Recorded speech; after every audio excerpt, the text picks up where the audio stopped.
जिंदगी का सबसे बड़ा सच ये है, जब बचपन होता है तब हम माँ बाप का हाथ पकड़कर चलते हैं और जब बड़े हो जाते हैं तो वही हाथ छूटने लगते हैं।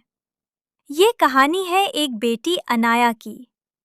अनाया अपनी माँ से बहुत प्यार करती थी, लेकिन उसे लगता था कि पापा उसे कभी समझते ही नहीं।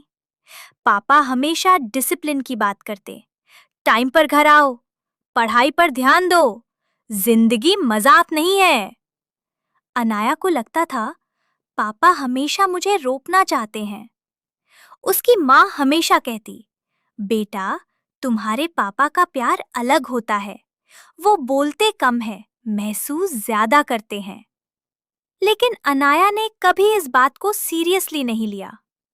साल बीत गए, अनाया की शादी हो गई।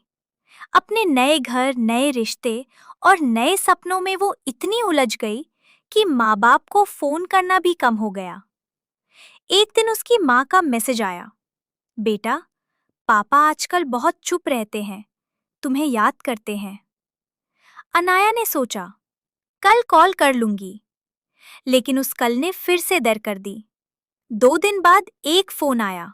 माँ रो रही थी, बेटा, तुम्हारे पापा हॉस्पिटल में हैं। अनाया का सांस रुक गया। वो तुरंत पहुंची। पापा आईसीयू में थे, कमजोर, चुप, आंखें बंद।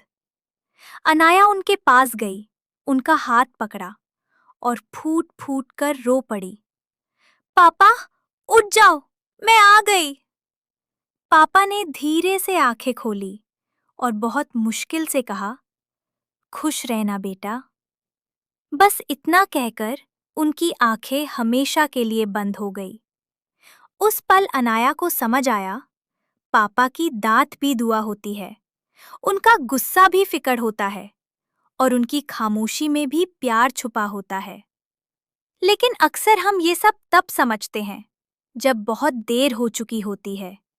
इसलिए आज ही अपने माँ बाप को गले लगा लो, उनका शुक्रिया अदा करो, क्योंकि उनके जैसे लोग दोबारा जिंदगी में नहीं मिलते और उनके बिना घर सिर्फ एक मकान रह जाता है। जिंदगी का सबसे बड़ा सच ये है, जब बचपन होता है तब हम माँ बाप का हाथ पकड़कर चलते हैं और जब बड़े हो जाते हैं तो वही हाथ छूटने लगते हैं।